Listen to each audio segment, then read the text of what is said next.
Hello friends, welcome back to my channel reaction roast with Nancy. जय श्री कृष्णा, राधे राधे। तो मैं आपको एक बात बताना चाहती हूँ, शायद आप लोगों ने सुनी भी हो कि जो चटोरी रजनी है, एक फूड ब्लॉगर, उनका 17 साल का बेटा है तरुण जैन। वो अब शायद इस दुनिया में नहीं रहा। उनकी जो चटोरी रजनी है, उनके पोस्ट में कम्युनिटी छपी है कि उस बच्चे को लेकर, और वो एक सड़क हादसे का शिकार हुआ है। गुरुजी की वो फॉलोअर थी, रोज़ अपने फूड ब्लॉग और डेली लाइफ के रूटीन का ब्लॉग वो बनाती थी।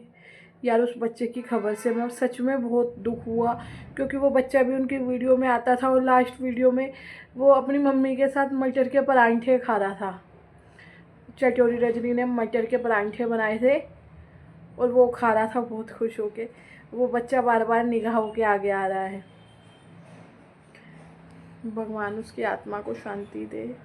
और ये न्यूज़ यार गलत हो तो मैं बहुत अपने को अच्छा फील करूँगी, क्योंकि मैं नहीं चाहती ये ऐसा हुआ हो यार। इसके साथ ही यहाँ पे तो मैं ये बात ख़त्म करती हूँ। और यार, राजवीर का केस है जो वो बढ़े ही चले जा रहा है। वो भी एक कार एक्सीडेंट में ही ख़त्म हुए थे। तो हम यहाँ पे उनकी वाइफ के बारे में भी बात कर लेते हैं, जो सपना है स्नैपी गर्ल। स्नैपी गर्ल अभी ग्वालियर में रह रही थी 4-5 महीने पहले। वो ग्वालियर से क्यों गई थी? उन्हें भगाया गया था, या वो खुद गई थी, या इन लॉज परेशान कर रहे थे? इस वीडियो में आपको उन्हीं की ही सच्चाई मिलेगी। तो यहाँ पे हम देखेंगे कि स्नैपी गर्ल है वहाँ पे ग्वालियर में अपने भाई के साथ, अपने बच्चों के साथ थी, और उन्हें कहीं पे भी रूम रेंट पे नहीं मिल रहा था, कहीं पे भी घर नहीं मिल रहा था। तो वहाँ की जो उनकी एक फ्रेंड थी, वो एक रेपुटेटेड पर्सनैलिटी थी, वहाँ के जानकार थे, अच्छे खासे फेमस लोग थे। उन्होंने अपने बुनियाद पे उन्हें एक रूम फ्लैट की तरह वो धुलवाया, और नीचे वहाँ पे रेस्टोरेंट था। उस रेस्टोरेंट में इनके भाई ने बदतमीज़ी करी किसी लड़की के साथ, शराब पीकर। तो इस वजह से वहाँ से इन्हें निकाल दिया गया था। और इस बात का इन्होंने अपने भाई की गलती तो ये बता नहीं सकती, गलती किसकी है? सास ससुर की। तो इन्होंने कहा कि मेरे ससुराल वाले मुझे परेशान कर रहे थे, इसीलिए मुझे वहाँ से भाग के आना पड़ा, क्योंकि वो लोग मुझे बहुत परेशान करते हैं। सबसे पहली बात, आप हर एक चीज़ का ब्लेम ससुराल वालों पर डाल रही हैं। आपको बिल्कुल शर्म नहीं आ रही? और ससुराल के नाम पे आपके पास बचा कौन है? एक सास, एक ससुर,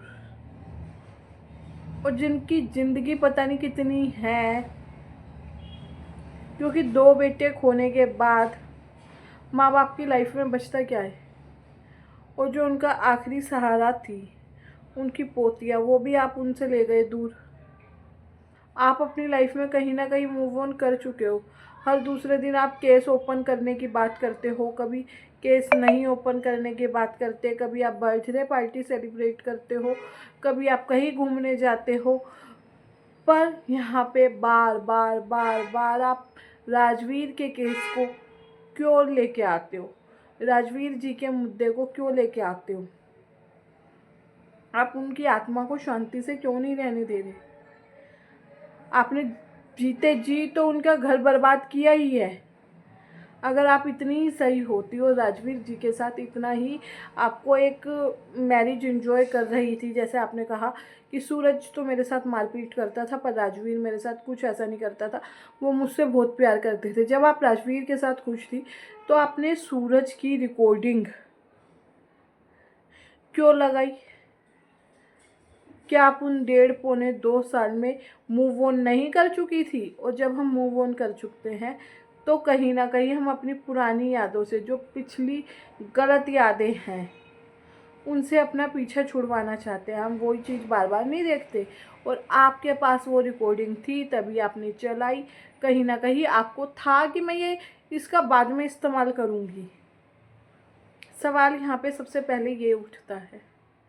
ग्वालियर से भागने का भी यही रीज़न है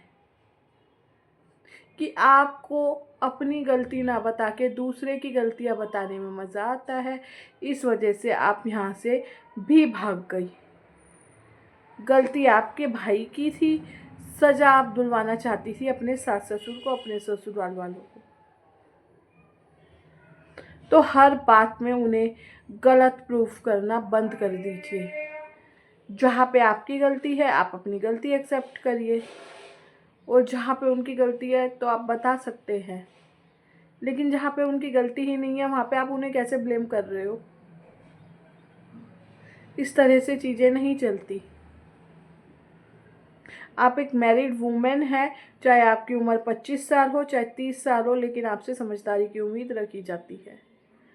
और आप भी अगर उसी समझदारी से चलेंगी तो आपकी व्लॉगिंग लाइफ के लिए भी अच्छा होएगा, सोशल मीडिया के लिए भी अच्छा होएगा, और आपके घर परिवार और जो आपके 2 बच्चे हैं उनके लिए भी अच्छा होगा। चंद पैसों के लालच में अपनी इज्जत मत बेचिए। पहले भी आपसे कहा गया और अभी भी कहा गया है सॉरी, पति के नाम पे संपत्ति लेना बंद कीजिए। पति की मौत को तमाशा मत बनाइए। हमेशा अपने आप को लाचार बेचारा महसूस करने की या महसूस करवाने की, क्योंकि आप अपने आप को कभी भी लाचार या बेसहारा मुझे नहीं लगता महसूस करती है, लेकिन आप महसूस दूसरों को करवाती है कि देखो मैं दुखी हूँ, देखो मैं दुखी हूँ। क्यों?